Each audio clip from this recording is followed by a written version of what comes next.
Hello, this is your host Akhil Navluri, and welcome to a brand new episode of the Techospace podcast series. In this podcast episode, I'm super thrilled and honored to welcome one of the most eminent and prominent industry leaders of the IT space, Mr. Debashish Mishra, who happens to be the founder and the managing director of the company MKraft Capability Solutions. Now, talking about Debashish is based out of Bangalore, India. Debashish, it gives me a huge honor to welcome you to this podcast initiative of mine. I'm actually looking forward for having a great conversation through through this session. So, Debashish, off to you. I take the ball to your court. So, why don't you introduce about yourself to our listeners in deep? Sure. First of all, Akhil, thank you so much for having me in your podcast. Absolutely thrilled to be with you. Uh, I'm settled in Bangalore over the last close to 2.5 decades, primarily for my MBA studies, and got settled here. It's the garden city of India. Definitely, it's a home away home for me. And it just happened. I didn't plan so much about my life and career. So I just believed in the flow of life. And Bangalore happened, and I think I'm in a deep love with the city. So that's about me. From Bengal, the city of joy, foodie, love sweets, a vegetarian, of course. But you name Okay. probably at least 70-80% of the countries place. You name probably which part of the country you are in, and I'll tell you which restaurant to go for. But definitely on the Oh, vegetarian side. But I'm a big fond of my Bengali sweets. My parents keep shuffling between Kolkata and Bangalore. 70-80% of the time in a year they are here. Rest 40% they go on visiting other places, and my brother as well. My wife works for a product organization in supply chain management. I have a daughter who is in one of the schools in Bangalore itself, and she's in grade 7. all right. That's a good overview, Devashish. So now, now, I'm actually like, I can't start. I can't wait for the moment to, just have the ball drop moment and, just kickstart with our podcast episode. All right. So, Devashish, at the stroke of this hour, which is 4 p.m. IST, let's kick off with a podcast session. So, Dave, now tell me about this. Like, Dave, would you like to talk about your journey in the IT industry? Like, how did you begin and what was your journey like, in short? Sure. Absolutely. My first job was not in IT before my postgraduate. That was in Delhi, a different job. And as I said, that I didn't plan so much about career. At least now I'm better off. We have some plans and all in place. But back in those days, it just happened that the idea was to earn some money, to be independent. That was the idea. And there wasn't many information. We didn't have so many access as well to know the world around. So what we saw is some of those examples that we could see through our eyes around our society. Somebody who's really made an impact on the society, somebody who has done successful business, or who is an officer, and just those things in and around us. So IT again, it happened. Call it destiny. But Okay. I have been very fortunate to have undergone my journey in the IT industry, because that was the industry booming naturally back in those days, 2000s and all. So when I did my MBA, naturally that was the first thing that kind of came along. Although my management was primarily in the HR, and all throughout my life, though it was more in the product company, one or two consulting and one services as well. But IT is definitely, it was a very natural course of, I think it was a track that was booming, a field that was really, really scaling in India. And so it was not a very sought after, a very thought over, track that I would admire to be at. The idea was to be independent, and IT, as it was naturally growing, I ended up in IT. Perfect, Dave. Now, Dave, I would just like to ask you this, like, coming across with, to terms with the IT industry, like, who exactly suggested that, Dave, you should pursue towards the IT industry? Like, was it your own call or was it any, suggestion from one of your friends or family members? Like, what was that about? Sure. So there were campus and all in the colleges that were happening. So there was a buzz around IT. Definitely not. From a computer side, yes. One of my uncles, he did his bachelor's in computer, in the early 90s, late 80s kind of a time, and Oh, he okay. was yeah. So I kind of had seen those floppies and all those things, right? I had an idea of computer, and at least that the clarity was there that this is booming. This is the next big thing that's coming up. But as an industry, I think it was not much talked about, right? Mhm. Of course, we had some companies and all. I mean, name some of the giants were there, but whether we will be able to make a great cut to that, or what is the core criteria to be in there and all that, that wasn't thought deep down. Yes, I was very clear of one thing, since you're asking about it. I knew one thing for sure, whether I would have a vegetable shop or a coffee shop, or I'll do whatsoever, that needs to be the best one in my city, if not in the country.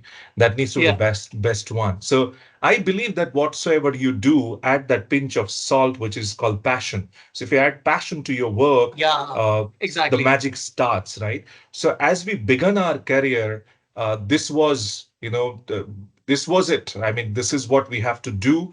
And I think I definitely started liking the culture, the open culture. The life was also much better. The way things were provided, the benefits and other things. And fortunately, I think the most of all, I would say the mentors that I had was in my career early days were amazing. They taught me some of the best lessons of professional lives.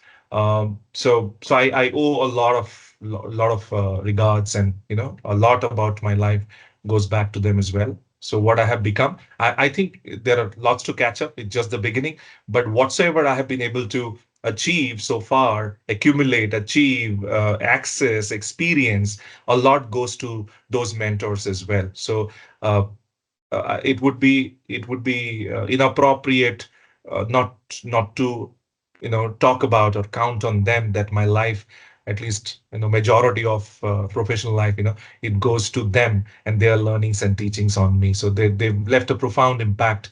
The way they behaved, the way they lived, the way they interacted with me, the way they assigned work, the way they were reviewing with me, everything, right from transaction to. So I'm really grateful for those amazing mentors. I think more than the industry, out and out, let's say I would call out a lot about those mentors who really left a profound impact on my life. That's amazing, Dave. And yeah, we're going to talk more about your mentors and about the leaders that you have came across, and I mean, in depth about them. Now, Dave, if I would just like to ask you this, like, would you like to give me a spotlight on being the founder and the managing director of your company, MKraft Capability Solutions? So, can you just give me an insight about that? Well, thank you for asking this. I think the managing director and CEO and the founder, these are all titles that comes and go, and we have seen that quite a lot in our lives. People. So for me, if I were to really reimagine the title, I would call it a Chief Servant Officer. That's what CSO, Chief Servant Officer.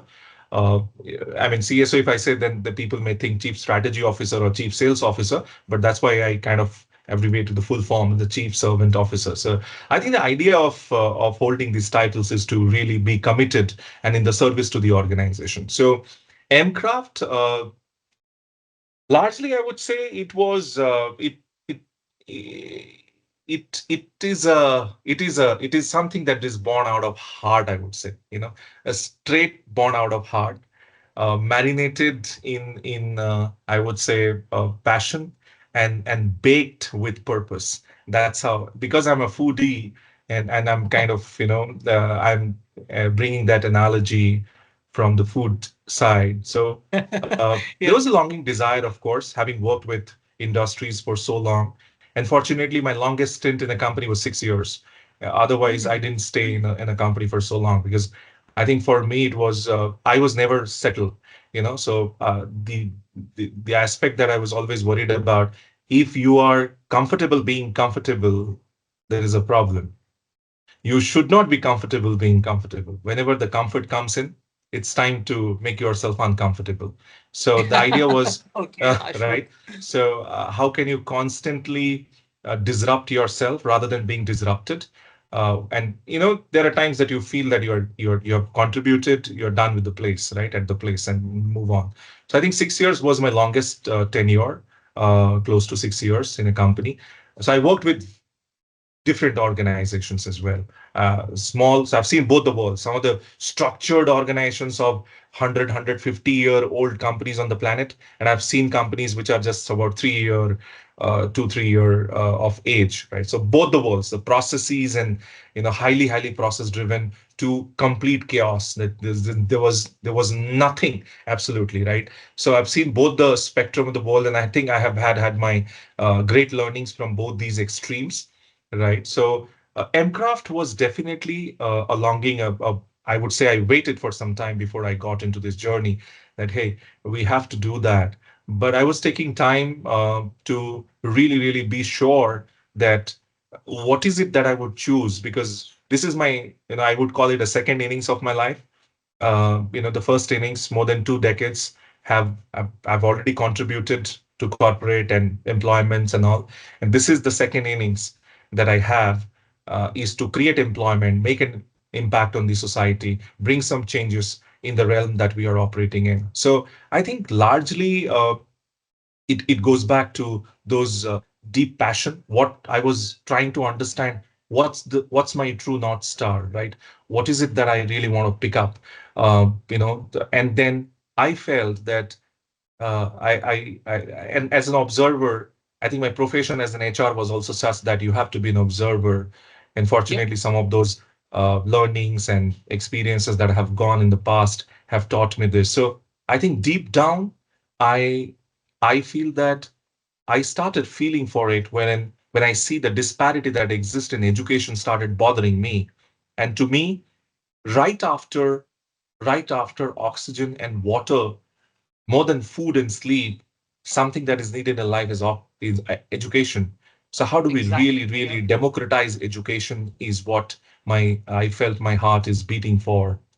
And and fortunately, we some of the people came together, aligned, people with strong pedigree, gold medalists, IITs, IIMs, great global exposure with multinationals, and all that. So many of them also kind of we shared that common vision together, and that we came along, and that was the very beginning of Mcraft, that we would do something that really attributes to the basic construct of our society, that the human lives are built upon, and education is the most important element around that, right? Your quality, just not the quality of life, but also a much deeper aspect of it. So I think at a core, Mcraft was it was a, call it an organization born out of heart, right? And now we are growing. Fortunately, it's been a year, and it has been Nice. amazing. I think, yeah, I'll pause here.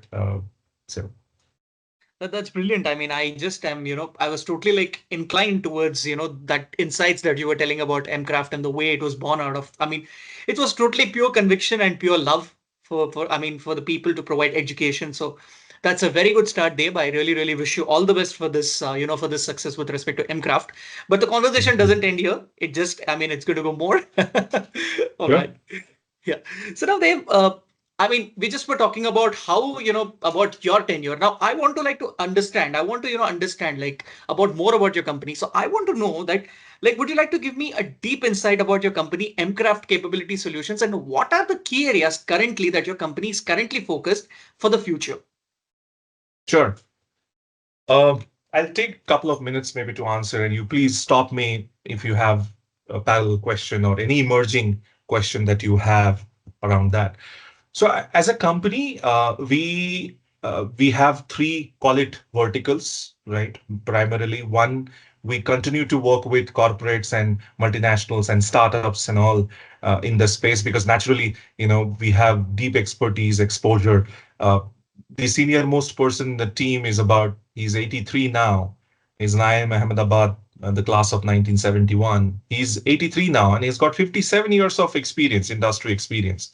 So on an average, most of us have about 25, 30 or 35 years of experiences in industry. So naturally, that comes in a very natural way. So we continue to work with corporates and industries, and I think right after we started the company, just about 2-3 months, we started getting tractions. We had a lot of good clients, big clients, Fortune 500 and all. So, and then we also have a couple of startups. So So that is one business wherein we do corporate consulting, primarily in the field of people and strategy.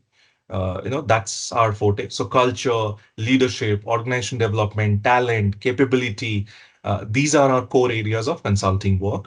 So that's for industry. The second line of business, we heavily invested our time, effort, and money as well into some of the latest technology products. So Okay. we built a couple of AI products in education. Like we have our AI-powered learning experience platform. More popularly, it is learning management system. Uh, and we are so proud of the product that we have on learning management system. Then we have data analytics. We have assessment AI, which is proctoring. It is trained with 350 billion parameters, Oh, large okay. multi-language model. Yeah. So we have a couple of in-house AI products. There are one or two products in the blockchain are also underway. So I think as an organ, and then the last piece, so class you can classify this as a SaaS second line of business. The third, which is the most interesting, and I think our one of our flagship solutions called Mile, and we started recently, just about 6 months ago, wherein we started engaging with colleges and we offer them a comprehensive solution when it comes to employment and readiness. The simple reason, and I'll expand a bit on this. I think as an HR, I've done. I mean, we have lakhs of recruitments and seen trained people and all that. So we understand the terrain pretty well. That the gap between in the industry and academia is increasing day by day. So the idea behind Mile was how do we mitigate the gap that exists between academia and industry? And that's when we developed Mile, which essentially follows an ARM principle, acquire, retain, and multiply. I'll talk about it. Okay. But Mile, All right. at an overarching level, Mile talks about bringing the best at least, not at least, at least. At Bringing the least. best at least, right? So more at less. How can you bring more at a much lesser time and effort and money and all that, right? So that's the idea of Mind. So we're bringing the exposure of industry, the expertise and the skills much needed in the industry in the campus itself. So we have different tracks inside Mind. It works alongside the semester. Primarily, we work with engineering and management, studies. I mean, the colleges. So we have like different tracks and we help students understand the latest technology, the upcoming ones, the exposure, capstone projects, one-on-one coaching and counseling, uh, mentoring. They have their own gig ideas like having a freelancing setup or a solopreneurship, entrepreneurship. So we do those mentoring as well. Then we have bunch of master classes, e-learning, assessment is one of it, helping them in uh, assisting them through the internship, followed by placement assistance as well. So it's a comprehensive suite of various products and solutions that goes into Mile, and we are really proud of. It's like the best has come into Mile is what, and we see, because it's a recent product, we have about a few colleges where we started deploying, and in a couple of colleges, the work has also begun. So by end of this year, we will also be able to see the impact. But so far, the journey has been amazing. The students are really appreciating, what they are going through, what they are absorbing, and how it is being made available to them as well. So that's in a nutshell about what we do. Lastly, if I have to give you a summary, in the overall space, also what we feel, the single most common thing that any life, any living being aspires is expansion. We want to expand. We want to expand. So we call it something EI. So EI in this context that I'm talking to you is not the emotional intelligence. It's the experience and impact. That's what EI, experience and impact. So everything that we do around our work talks about how can you make educational experience better? How can you make your professional experience better? And how can you make better impact? And that's what is Yeah. experience and impact. So everything that we do at our center of work, we keep experience and impact as a guide, as a torch bearer. So this is our guiding light, guiding angel that helps us at each and every step, that whatever we are doing, whether in the form of service, consulting, product, or whatsoever, is it really helping elevating the experience and having a deeper impact? If the answer is no, we reimagine. We like to then rethink about it. So, in a nutshell, this is what we do in the organization. And we have seen in the corporate business as well, there's a lot that is happening. The nexus that existed between employee and employer has shifted, rather altered or changed. And you attribute it to maybe pandemic or maybe AI, and there are 101 things that you may attribute it to. But we do understand the nexus has shifted or it has been altered. So, as an organization, how can we be available as a partner to the organizations to help them navigate through this uncertainty? And as you know, that learning or the skills are the linchpin, right? It is the it's the cornerstone. I like to call it, it's the currency of success. Learning is the currency of success. Your Exactly. success is directly attributed to the kind of learning that, or openness towards learning that you have for yourself. So I think there is a very good amount of work. We do participate in a lot of journey programs, change management for very large organizations as well. So, in a nutshell, to conclude on this question, I know I took a little time to answer, but I think I'm so proud of the work that we are doing, and the team has really put in some best of their learnings and life lessons into this space. So really proud of the work and the team that we have built. When you were just giving me an insight about it, Dave, I could see a lot of passion and that enthusiasm that you were talking about. I'm pretty sure that whatever you're doing, you're going to really rock the thing. And yeah, Thank you. it's completely amazing on that. And I just love the thing. I mean, you just were telling something with respect to a proctor. So I want to understand, like, what actually prompted you to keep a proctor in the solution? Is it just because a lot of students are getting involved in copying the things, and that they need to be under the guidance for, let's say, supervision of a proctor for such? Sure. So I think our understanding about it is India, the online learning is still catching up. It's still not that effective. I mean, you may have the data and stats that says these many hours, but when you come to impact and the outcome, it's not that great. And online exams are a there's a lot of myth and taboo and all that attached to it, right? So how do we really make it? The idea is not to just automate or remove the dependency from people, but also make a process scalable, right, at a faster rate. And that's where this product of assessment AI, which is so you have the option of completely creating caselets or exams, whatever types of exam that you want to create. You want to administer, monitor, and do the analytics as well, right? So end to end, you literally, in a literal sense, you need no human intervention to do this, except the mapping part, right? Uploading the data and just kind of clicking. Everything is done.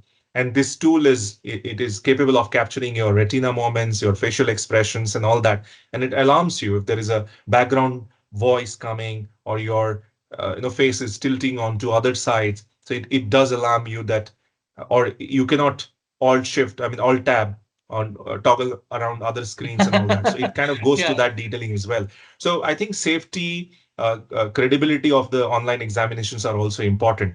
Well, we understand the space that India is still catching up. India is not a very big market of online exams, except some of the large online institutions and service providers. They are, I mean, they are keen on, but overall as a market for proctoring, I think India is, it will take a couple of years because online exam is still not widely accepted. But we are confident and we are very sure next couple of years we will see that change happening, because that's when you can scale and Yep. we have seen that during COVID, right? How the examinations got conducted and all that. Now we need to put the Yeah. process, we need to put the guardrails around it so that it's much more authenticated.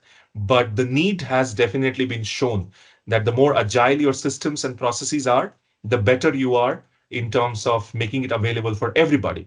People who cannot afford hostels, city lives, and the cost, and they are in a remote place, but your education is available to them. Exams are also affordable. So with technology, we are trying to solve. It's just not fancy thing to have, but it's also taking the whole thing. And I mean, imagine a student who cannot afford lakhs of rupees staying in a big city or in a big college and all that. For them, online is the best mode, right, to Exactly. learn. Yeah. And I think we are making slow progress there. Lots to catch up for sure. But I just wanted to reiterate that it's just not about the fancy stuff of having AI and technology, but it's actually solving a true problem that exists in our society today. And I'm coming, one could be cost, that affordability, but there are other things as well. It's also about being accessible, right? It's not easy. I mean, I have reasons not to leave my village because I take care of my parents. I have old people at home and all that, but I still need the best in class education to arrive me. I do have internet Yep. connection and I'm ready to spend whatever I have to, but is it available for me? Are you giving? So from an education setup, I think we need to make it democratized, Yep. irrespective of any boundary, caste, creed, level, construct, it is available. Like water and oxygen. Wherever you go, you have Yeah. oxygen available. Similarly, the quality education should be made available everywhere and anywhere around the globe. That's an amazing insight, Deb. Now, Deb, how would you like, now, if I would just like to understand this, like, how would you like to narrate your expertise on the lines of, let's say the capability development, the talent management, and building the organizational capability? So, how would you, categorize these three together? Very important. I think I spend my life doing these primarily for organizations and now many. Very, very important. I would repeat that the single most critical thing of your life that determines the quality and the relationship that you have in your life is your ability to learn. How faster you can learn, you can unlearn, and you can relearn. That is what one needs to be committed through. What existed in the last so many years hold no longer good. It has changed. We are living in a complete different world, and it is even changing. We don't know how it looked like after 5 years, the way we saw, right? The whole entertainment industry, banking, and whatnot, media, everything is, I mean, all these industries have shifted, right? Uh, it's unimaginable. Similarly, how it looked like, but yeah, I think one for sure that every organization needs to be uh, having capability at the topmost priority. And that's the only competitive advantage. You cannot competition. What you can do is you can enhance your competitiveness, right? That's your advantage, strategic advantage. And how will you enhance your competitiveness? You cannot stop or eliminate competition. No matter how big you are, you enter, there will be 10 more, 100 and 1,000 more who will enter. How can you really have your leading advantages which will make you the leader and continue to you continue to be a leader? It just that capability. What's your overall capability index, right, as an organization? And I've seen many organizations failing through shutting down businesses just because they felt it's a cost. On the other side, organizations, they feel it's an investment.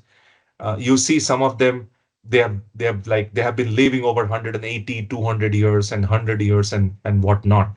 And you go and check their, right from the budget that they allocate every year on capability and talent, the effort, the time, the energy that they put in.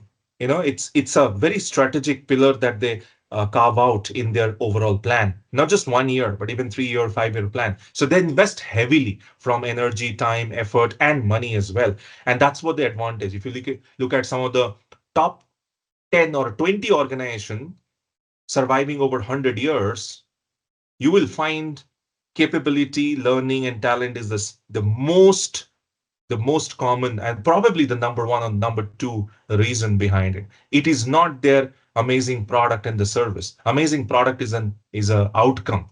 It's because you have great people who have made amazing products, right?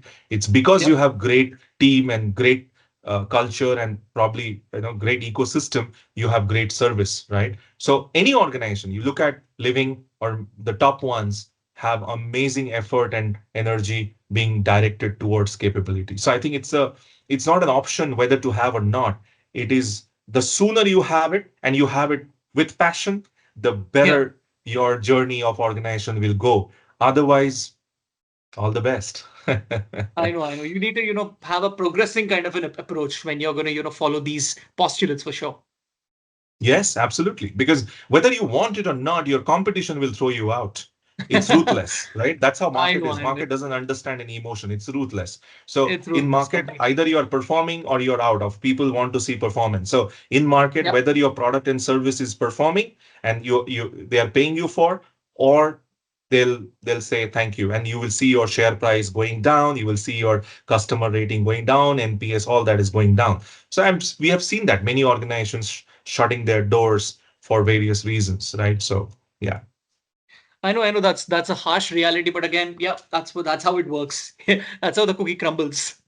absolutely. All right.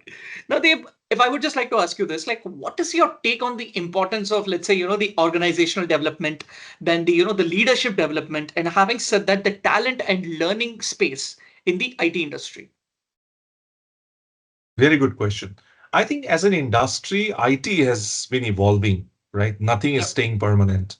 And so is the case for OD, I mean organization development and leadership development. Now, leadership development is a subset. I call it as a part of OD, organization development, right?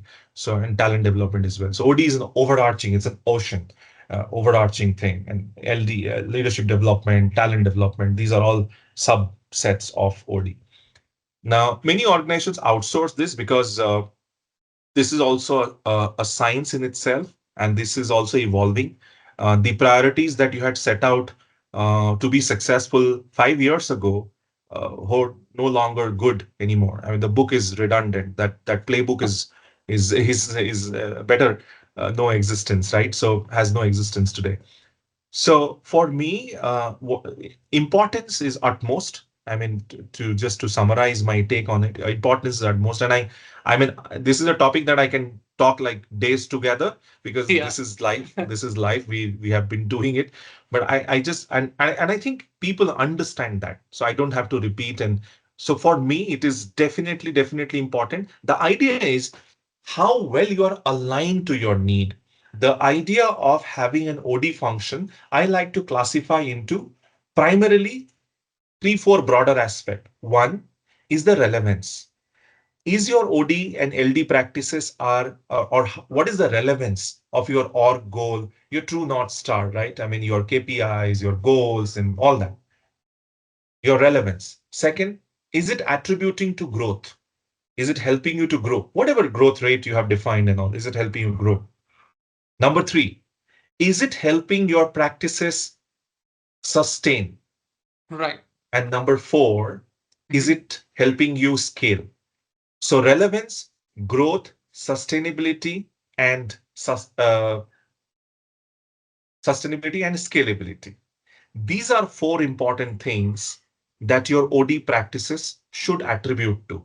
E- There could be some high or a low weightage, but essentially it should attribute. If one of it is missing or two of it are missing, you need to kind of reflect back that, whether it is sustainable or not, what I'm doing. Is it scalable, right? Is it Yep. really attributing to the growth? Is it relevant? I may have a laundry list of things. I'll keep all your managers busy for the next 1 year. But for what? It's not attributing to the growth of the organization. You don't want to. I may be doing X, Y, Z. We have to be this certified, that certified. We have to earn this badge. But that's not. You are the stakeholder. You have, the board doesn't care. We don't need those batches. Right now, we are just looking at ABC. So it's not relevant, right? So I think these four pillars, relevance, growth, scale, and sustainability. These four are the most crucial aspect that you need to keep on asking and reflecting. If this is being taken care of largely, I think it's well aligned. If not, I think we need to realign our thinking and our methods to these four pillars. Awesome. Now, they let's say suppose the scalability quotient is not yet, it's not in the right path. So what is the workaround that you try to do to bring it back to track? Right. Uh, so scale, when I say it, need not be just the scale of the organization, but also if I offer you something for your 10 people, and tomorrow when you are 100, am I able to fulfill that need? Am I able to fulfill that demand? Right. So that's what essentially I mean. That is it. It may not require, but as a model, you need to also think through that if there is a need, can I scale it up? Can I take it to a different scale? If the thought no longer valid, you're not looking at scale this year, you just want to do a quick fix, you just want to bring in one off the shelf solution and put it, and that's perfectly all right. Then I would not like to call it OD, because organizational development, I mean, quick fixes can be part of OD, but OD is futuristic, right? OD is forward thinking. OD is taking your organization from a point A to point B and C, so it's always future. So when you say growth, naturally you are growing, the scale has to be there. Maybe not this year, maybe after 2 years, but we cannot eliminate the scale part. Otherwise, the term OD will not be suitable, Will not right? exist. It's Yeah. always Yep. futuristic, it's always forward thinking, and then connecting the dots Yep. in a manner. So if it doesn't exist, then I think it's a quick fix. Then there is no question. You're doing off the shelf program.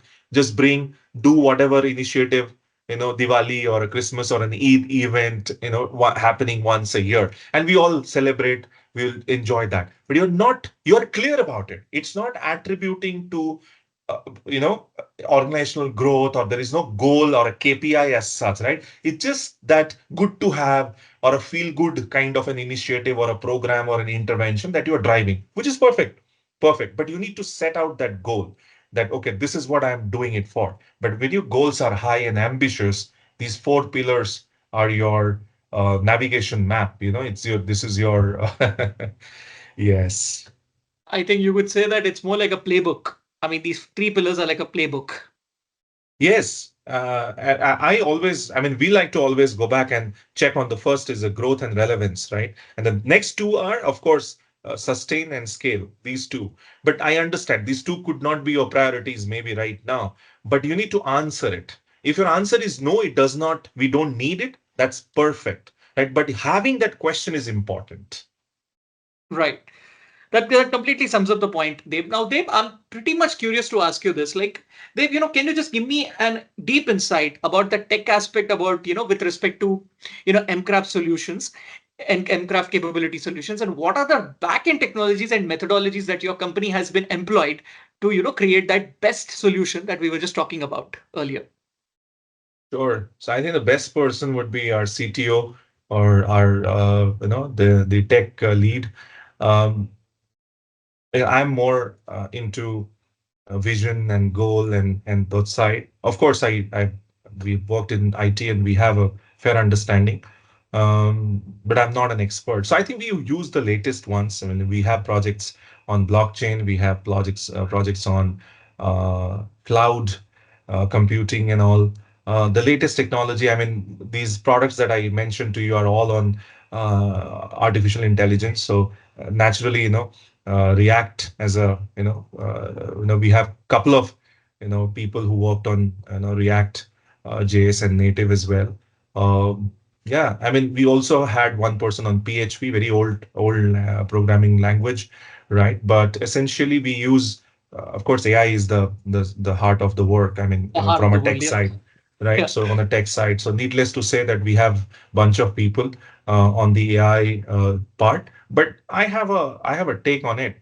I mean, technology is not the purpose. Technology has a purpose.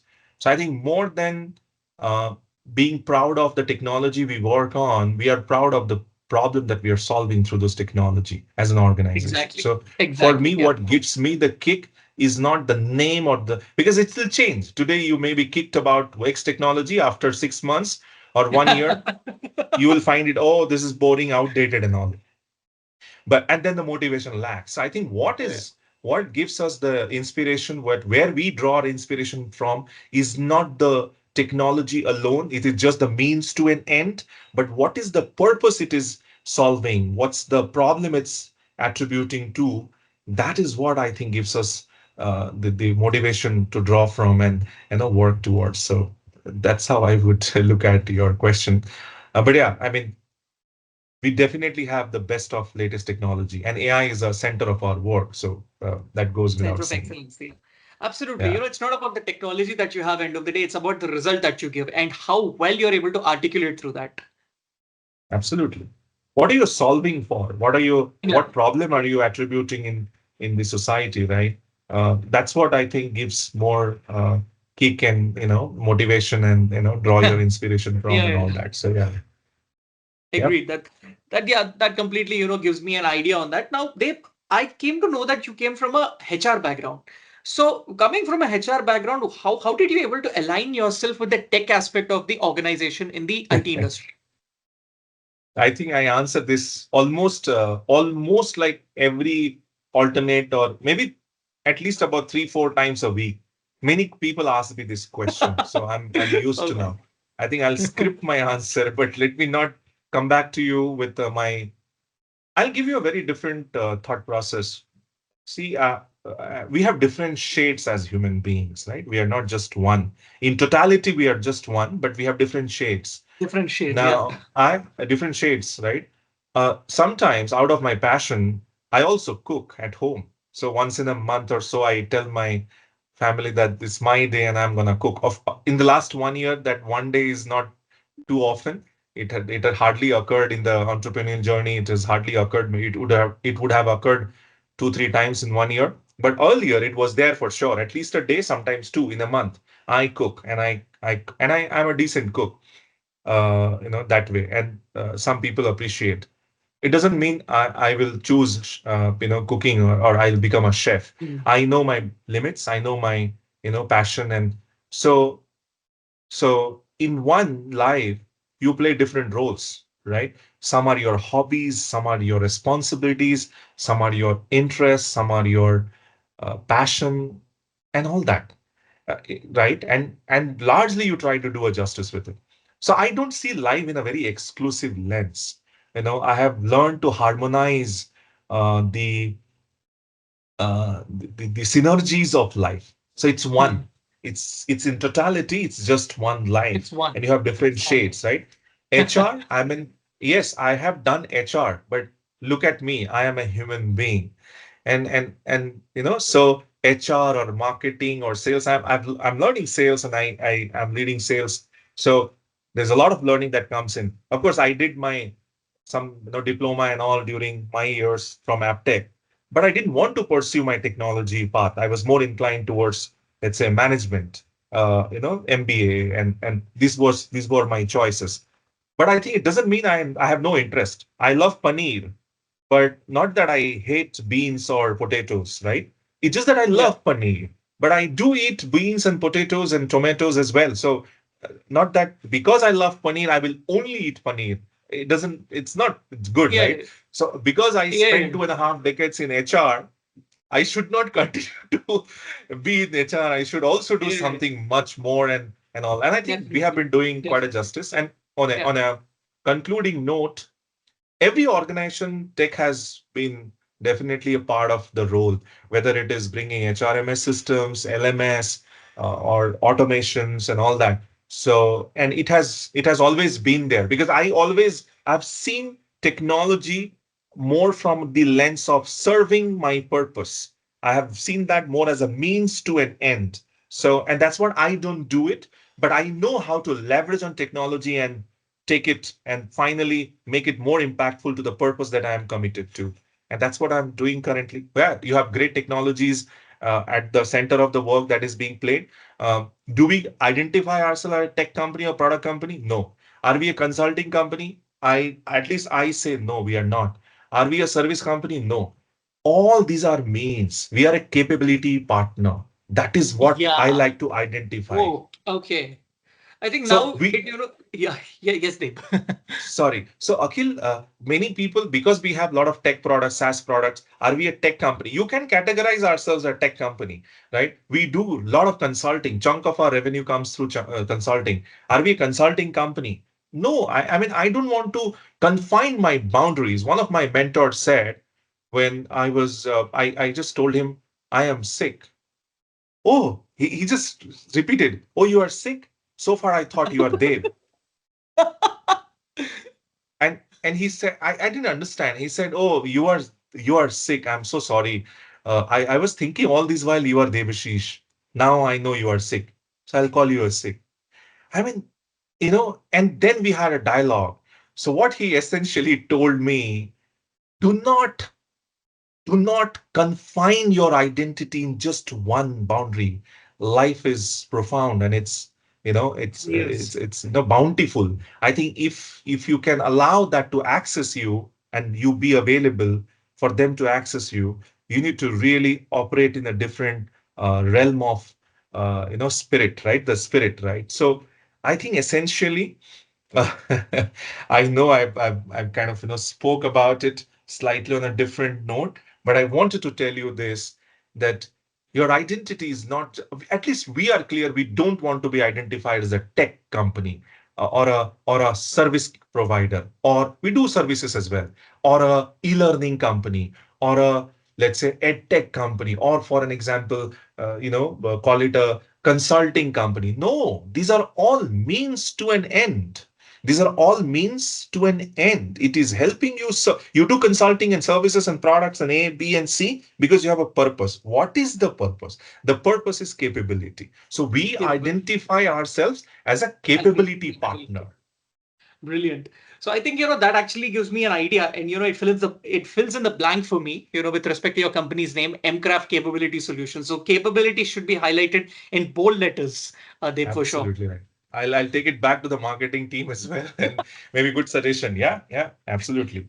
Capability should Right. be. Maybe we can make it different color or something of that sort. Yeah, yeah. That's a very good point, Dave. You were saying that it's a capability partner. Now, having said that, Dave, earlier we just had a conversation where you were just talking about all your mentors and leaders who helped you out. So, if I would just like to understand this or know it better, would you like to name out, the leaders and mentors that you have come across in your journey that have shaped your life? Well, it will be injustice to name just a few. Many of them I have learned great lessons, great learnings from many of them, and I'm awestruck, and my heart fills with immense joy when I recall some of those profound leaders I worked with, and I was fortunate. Maybe there's something that is beyond you. I was fortunate to have gone through my such experiences in my life. So I'm really grateful to. So many of them actually made profound impact. I worked with some of the taskmasters, and most of them had amazing pedigree, but trust me, very humble. And I think they are the ones who always taught that nobody would remember if you had a great presentation and a great statistical equations and all that. People remember how much you care, how much you Yep. love. So compassion, which is the ultimate degree of humanity, I think I'm still learning, and I think they contributed a lot. It started at my home way back in my childhood, but I think they contributed immensely. I don't know. I follow this. I believe in. So Rumi is one of my favorite philosophers. I read quite a lot. So Rumi is definitely one of my top 30, 40 personalities who I admire. So Rumi said, "What you seek is seeking you." So, Oh, right. Profound, right? This one line gives oh you, my God, that yeah, just hits hard. yeah, it hits you hard, right? So, I mean, yeah, it's so deep that what you seek is seeking you. And it is so true. I mean, I can tell you that most of my spiritual journeys are unplanned. Like, I mean, as recent as, I mean, I'm trying not to show off, but just to give you a relevance. Last time we were on a core business trip and we had back-to-back schedule. So almost every month, most of the time I'm in Maharashtra, some cities there. It so happened that I was in Nashik. There was no prior plan to go and have darshan at Trambakeshwar. It just happened. We went Yeah. in 2 hours and we had amazing darshan. And this was my desire way back that I wanted to go there. It didn't happen. It just happened as a part of the business. So what I'm saying, what you seek is seeking you. You take Yeah. 2 steps forward, the cosmic energy, the universal energy also takes 2 steps forward towards you. It's that simple. So your thought, your action, your desires, it manifests, right? It brings, it's all energy. Our thoughts are also energy. We are all vibrational beings, right? And energy cannot be created nor be destroyed. Simple That's right. science. Yeah. It can only be transformed from one to Huh. the other form. So your thoughts are energy. It is getting transformed from one to the other form, right? Yeah. From an individual to a universal level. So To the just be universal one. watchful, right? Yeah. So I think I owe a lot to some of the great leaders. One of the great lessons, a great mentor, and he was my super boss, and he said a great leader has just 3 things to do. Number one, and he would go on like this. Number one, goals and alignment. Give tough goals, really tough goals, and align them. Why it is needed, right? Alignment. Second, so that, goals and alignment. Second was give them resources. I mean, whatever is needed, whether it is systems and tools and money or manpower, whatever. Third, get out of their way. That was again tough, right? I mean, how on earth would you do that? As Yeah. human, we always, "Ah, what happened? Where is it? When are you solving? When are you doing? How far it is?" All that comes in. But he taught, get out of their way. By being there, you are not supporting, you are creating an obstacle for your team. So you should Exactly. know when to enter and when to leave. And he also taught me a lesson, by the way. He said, everybody, Dev, everybody brings happiness in the room, some by entering, some by leaving. It's up to you which category you want to fall. You want to bring happiness in the room by entering the room or by leaving the room that people are happy. Okay, he left finally. So look at you see the lesson that you're it's deep, and it, in a very funny and a very jovial manner, he would go on, shaping leadership, right? Because I had a team, and he was at a very high level, at a VP level, and all that, and we had, in between, and I was just a manager. So I think he taught me many lessons, definitely, and there are many of them. Why I don't want to count just one is because I know it's uh, unfair. yeah, so everything counts. It's just not one. I mean, Yeah. good, bad, ugly, everything. You may appreciate the water boiling at the 100-degree, but you cannot discount the 99, because all these 99 who are behind the scene have contributed the water to boil at 100-degree. While 100 is Exactly. visible, limelight, all that is there, but you cannot give it will be inappropriate and injustice not to appreciate the rest 99. They have all taken 100 to reach the water at, right? So I think everything that is even behind the scene also to be appreciated. So I am really grateful to have some amazing, amazing leaders in the industry, great pedigrees, yet very humble, very, very genuine, and most importantly, they showed tough love. Okay, when it comes to result, they were in. I mean, highly, highly tough. They would go on brutal about results, but when it comes to the other side, finest of human beings. Yeah, so that's how I would call it. Some of I remember some of these, and maybe we can talk offline about many lessons Surely, that I have surely. learned from them. Yeah, yeah. So Dave, now if I would just like to, ask you this particular thing, like any success stories or you let's say interesting anecdotes that you have come across in your entire IT journey that you would like to, share with our listeners and with me. Again, it's like asking, person.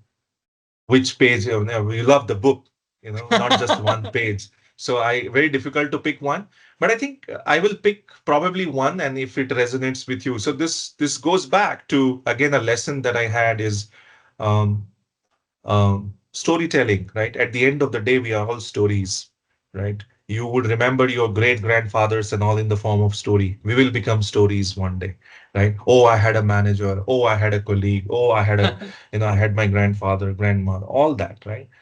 So it's your life. You are the architect of your life. Make it wisely, build it wisely. So the lesson came that in a kingdom, a bird is sitting on a branch of the tree, doesn't fly. The king is getting all upset.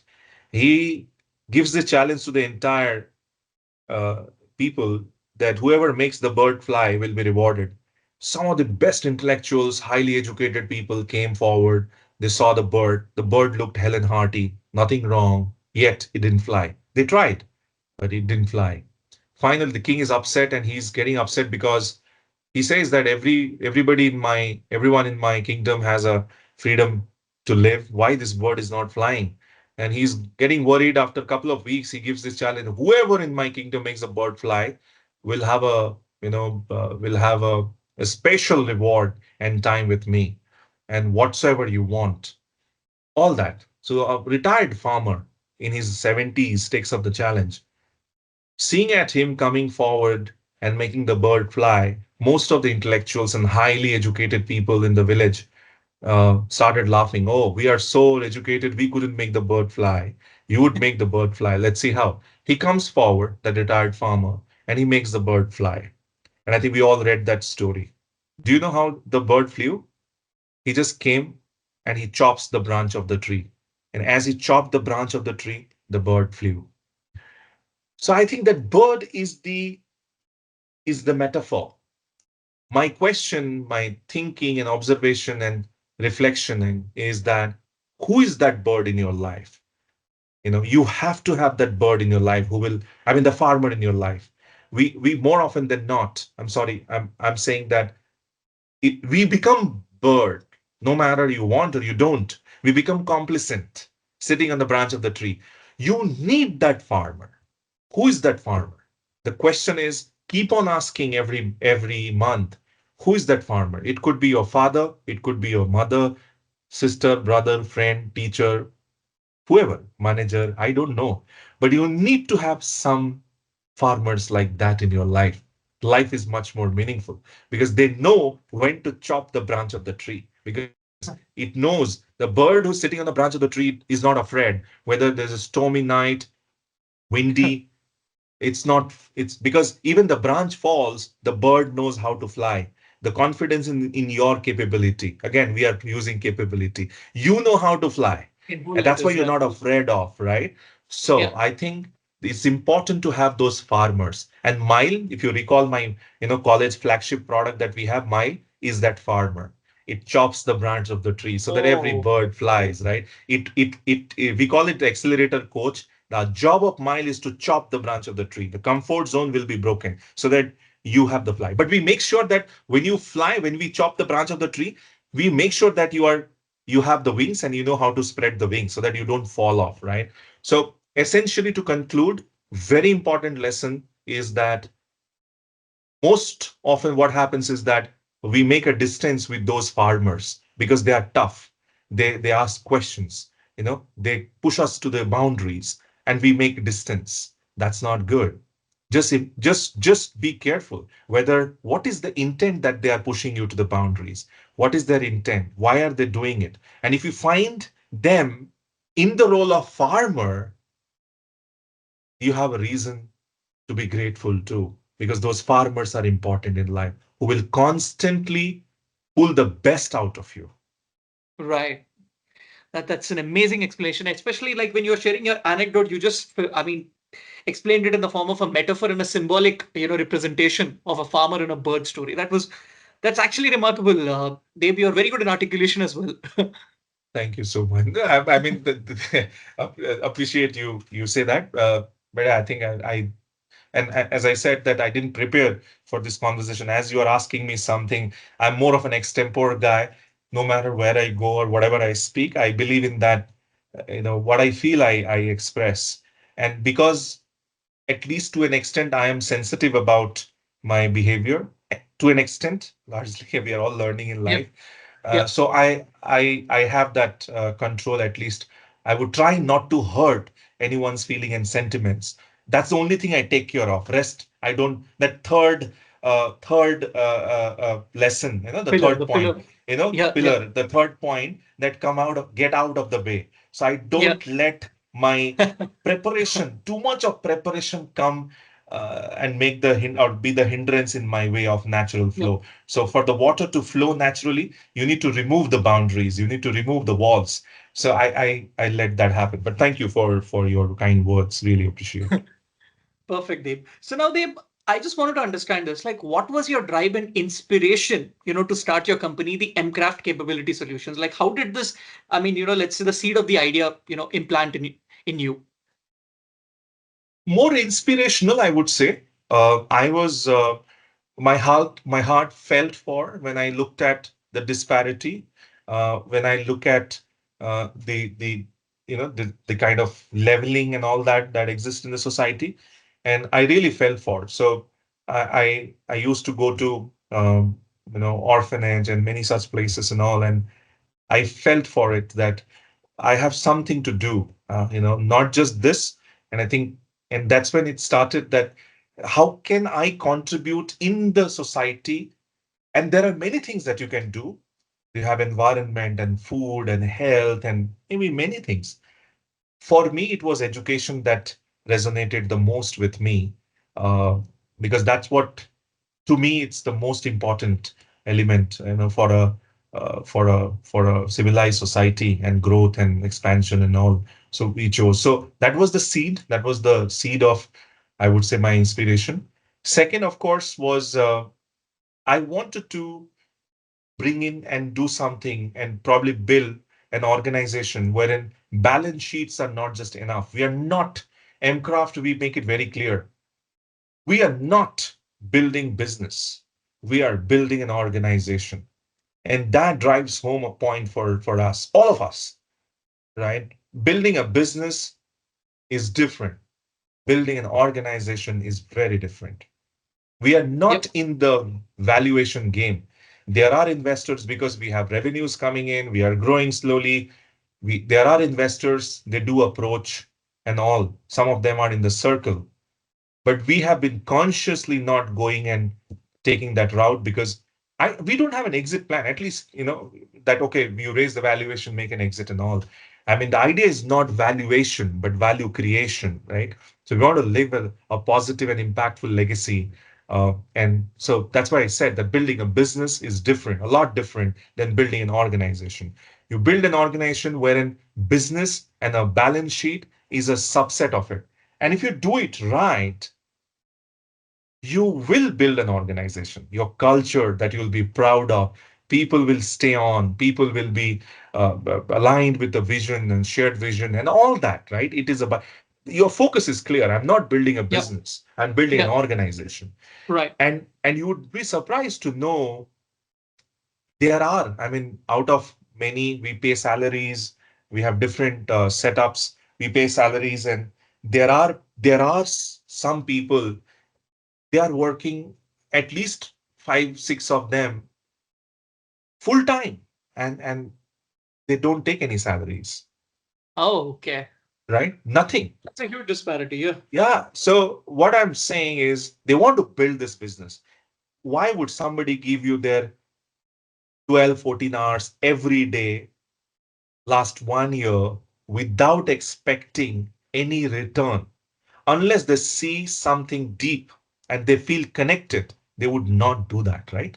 So I think we are building a, not just a business, but much deeper. We are building an organization. So we An want to organization. definitely make this Yeah. more profound, connected, engaged, Yeah. and inspiring for the generations also to follow and inspire. So That's amazing, Dave. Now, Dave, finally, like, what is that advice that you would like to give to upcoming and talented budding professionals, to maneuver in this uncertain times? $1 trillion question, I think. I think there are. many who have seen the world much closer than that of mine. Uh, yeah, but whatever experience I have had gathered in my tenure and seeing a little bit of the world and especially the corners, nook and corners of the country, India, I think I will first tell about a little bit more India centric, which is, I think we are very optimistic. Some of the goals, Atmanirbhar Bharat, and many such things are very inspiring. So proud of the generations today. We keep a lot of our work happens with Gen Zs, colleges. They have first year, second year, third year, and all that. So very different, and I'm so proud of them. The thought that I want to leave them with, they're not available. That's what is my worry. That they're too busy to be receptive, to be available for something larger, right? They're too busy. And there are reasons to be busy, maybe. I'm not saying it's bad, good, right, or wrong, but they're too busy. Whether it is OTT, whether it is videos and reels and every time doing that and all that. The generations today, Gen Zs are experiencing the world through mobiles. It's a very different generation, and I'm Hmm. proud of many things. The risk taking appetite, all that is amazing. However, there's something that I would tell them or leave them with, that just be available. I call it self dating. It starts with that. Are you available to yourself? Forget about anybody else.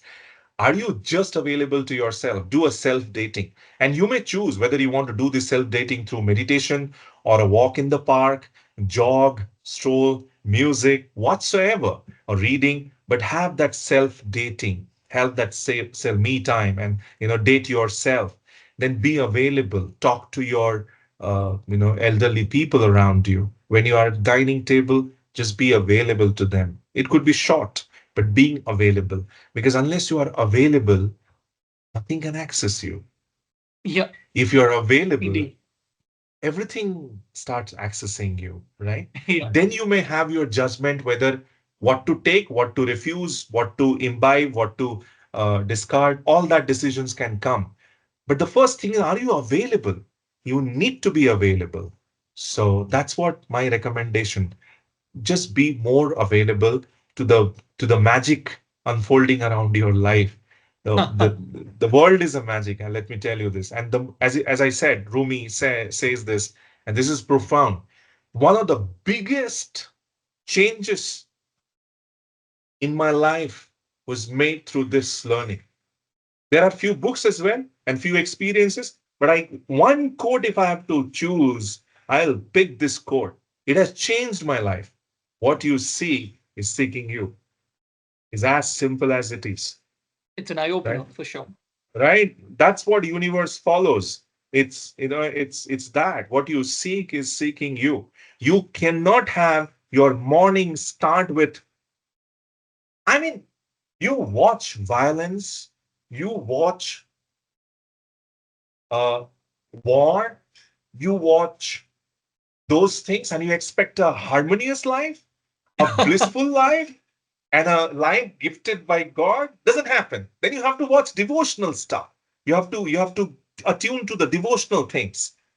If you're watching, if you are, what you seek is seeking you. You get kicked about suspense and thrill and action and all that. God bless you. You are what you are seeking, and that's also seeking you. It'll come to you in different forms. So you cannot start your day talking about this and that and ugly and all unwanted stuff and expect your life to be healed and harmonious and joyous. For that, you need to start your day, make your day also joyous. The bottom line, I repeat, if you want a gifted life, you have to put the input also like a gift. What you are listening, what you are seeing, what you are hearing, what you are speaking, all that forms your life. Is it divinely? Is it joyous? Is it exciting? If these are not exciting, you cannot have an exciting life. Exactly. You want action every day that gives you thrill? You will have action in your life. Those quarrels and fallouts and those dramas and those tragedies and all that bound to happen. So just be available. The magic is waiting to unfold around you. You need to just be available. You don't have to even access it. Just be genuinely available. They will find you and access you. Exactly. That's a very inspirational quote, David. I'm pretty sure that our listeners would definitely follow, or let's say procure this kind of a statement and apply it in their life. And yeah, and listeners, yeah, I mean, for all the millennials, or let's say for all the Gen Z people who are hearing to this podcast episode, I think this is for you, and you could just take a lot of key takeaways from Dave. And yeah, Dave, that was pretty much useful and very insightful for on that matter. Now, Dave, before we actually conclude our podcast session, let's take a lighter route. All this while we were just talking about the technical stuff, your journey, then about your expertise with respect to the all your about the organizational development, then about the education industry and the sector, and about the business and all of that. Now let's take a lighter route in the form of a quick rapid fire round. Sure. All Okay. right. All right, Deb, you just in the starting, you just shared me that you're a fan of, a lot of Bengali sweets. So what is that Bengali sweet that you would like to, recommend to the world listeners now? Oh, wow. So have uh, there are three. Have Malai Chom Chom. That's one of my favorite. Malai Chom Chom. Second, Nolin Guder Shandesh. It's a sweet. Nolin Gud is a palm jaggery. It's a winter season. It's a palm jaggery that is. So amazing. So that's second. Nolin Gud Shandesh.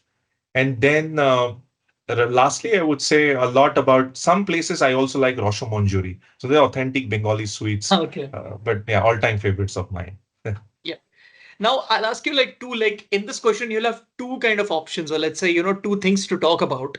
So Sure. Dave, like since you're based in Bangalore, what is that best veg restaurant that you would like to recommend to our listeners? Uh, Quite a few. Start with MTR. MTR is amazing, one of my favorites. Then you have Vidyarthi Bhavan. That's also amazing.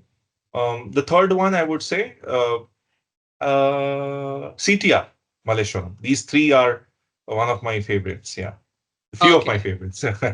Few of your favorites, right?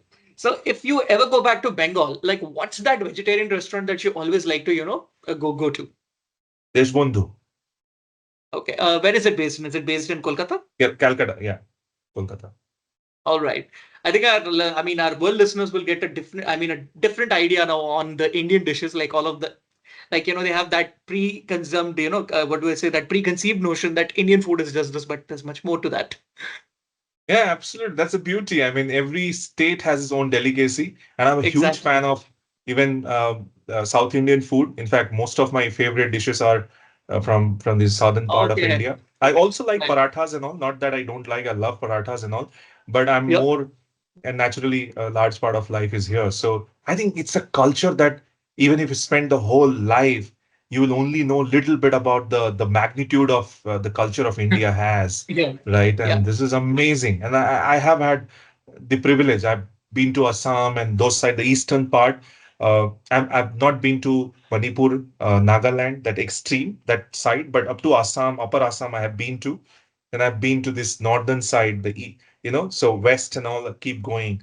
So it's amazing. It's a They plethora. say Yeah. that every some 30, 40 kilometer language changes, the culture and food Yeah. changes. It's profound. I mean, I'm a huge fan of Absolutely. Rayalaseema food and all that. So I love my Oh. papus. I go to Bangalore, you Okay. have Nagarjunas and all. So I love the, meal there. And when it comes to idlis and sapad, I mean, the meals, the sambar, the best. You have Murugan idli. Some of the restaurants in Chennai are just out of the world. Their Okay. sambar and idlis and all are great. So I'm a huge, huge fond of vegetarian food. All Yeah. right. Brilliant, brilliant, Dev. Now they like if I would just like to ask you this, like earlier you were just talking about all the quotes that were related to, Rumi. Now, if I would just like to ask you this, like what is that Bengali quote that you would like to, make our world audience aware of? Some Bengali quote. Well, There are many. My parents would know them the best, I guess. I know a couple of them. So there's a code that can be used for multiple, uh, I mean, two, three purposes.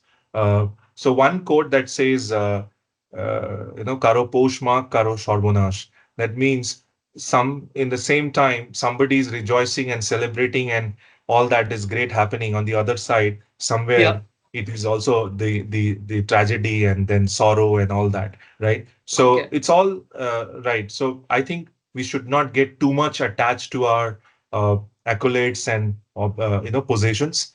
Nothing Hmm. is permanent. Whatever comes, it'll go back. And Yeah. it's a cycle, even the life also. So I think there is nothing for you to be really, really feeling so extraordinary. I think you should read about some of the people who ruled the world, including Napoleon Bonaparte and some of them, how they're last, and some of the messages that they left for the world is mesmerizing, right? Yeah. He was in an island, and what he left the whole world is some of the messaging. So whether they did right, wrong, I'm not questioning. That's your prerogative. But I'm saying some of these great people who kind of ruled the world, who was known by the world, have left some amazing messages at the end of their lives. So nothing stays permanent. All your accolades and glories and titles and balance sheets and bank statements and cars and bungalows, every damn thing is going to be, it will be, you will leave them all here. What will go Yeah. with you is just a pure uh, credibility, the Yep. impact that you can make on the society, whether it is tiny, big, whatever you can, that is what is going Yeah. to go with you. There's nothing else. So I think once you realize that fact, life becomes a lot more easier. Then you are preparing your life for a very different journey altogether. And this shift happened in the last few years, thanks to some of my spiritual mentors. They have opened up these dimensions, and I'm grateful that I kind of I had the I was able to get the access to that dimension of life. Brilliant, Dave. Now, Dave, like if I ever, if you know, if someone ever visits West Bengal, what are the places, go-to places that you would like to recommend? Akhil, to be honest, now I think I spent more life in Bangalore than West Bengal. I would say I was born and my early educations were there. I'm not too sure how. I mean, these days I don't even go much. Once in 2, 3 years, maybe I just paid a visit, and that too very short visits. Not, but yeah, I think you should definitely go to the northern part of the Bengal, which is your Darjeeling, and you have Hmm. another state, Sikkim. So Gangtok is the capital of Sikkim, very close. It's a neighboring state. So you should go to Darjeeling, Sikkim. You should explore. Sundarban is another. That belt is also very popular that many people go for Ferrari and different kind of pleasures. So yeah, and then spiritual side, Calcutta, Tarapeeth, Calcutta. You have uh, you know uh, you have, I mean, you have Ma Kali, Kali Ghat, and a lot of such temples, Ramakrishna, Mott, and many things that in Kolkata that you can visit. But I don't want to name all of these because I'm not too Yeah, sure yeah, how many of kids and maybe your audience would be interested in. But there yeah. are a lot of spiritual places that you can visit, and as you're interested in, you will find there are many in and around Calcutta and other parts in West Bengal as well. But if you're going for a simple pleasure trip, I would definitely recommend Darjeeling is a must in your list. You should go to Darjeeling for sure. It's a great hill station. Yeah. Amazing, Dave. Now, Dave, what was the last book that you have read? Well, it's in fact right in my hand as I'm reading it. It's by Shobha Bondre. It's right here. The book is Okay. name is Dhanda. Dada. Okay. Dhanda. It means Dhanda, Dhanda. business. It's Okay. a Gujarati or a more popular Hindi word, popular in Delhi, Yeah, yeah, yeah, Rajasthan, yeah. and all these. Dhanda. Dhanda means dealing. I Business. mean the Yes, yes. business. Dhanda. So it's a brilliant book actually. Shobha Bondre has written this, and she has simplified the business elements in a manner.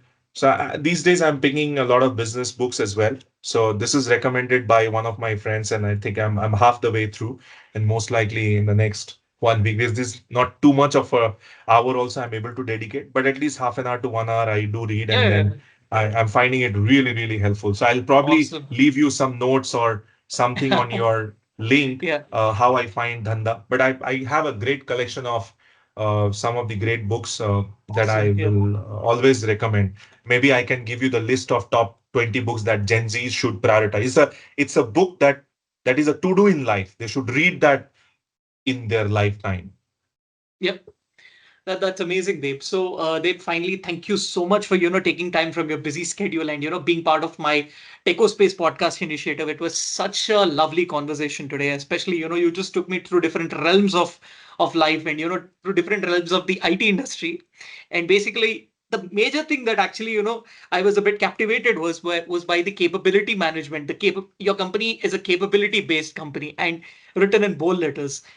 The major thing that actually blew me off was how you were able to name the three pillars that are essential in a corporate industry or an IT industry. So these things are a key takeaway for me, and they're pretty much remarkable. So thank you so much, Dave, and it was such a pleasure having you here. Akhil, thank you so much. I don't know how far I made sense to your audience, but I just wanted to be true to my feelings and expressions, and that's what I tried in your podcast.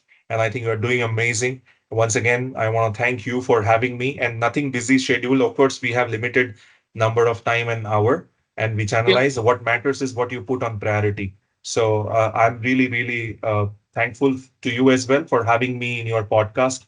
And I wish you too the very best in your life.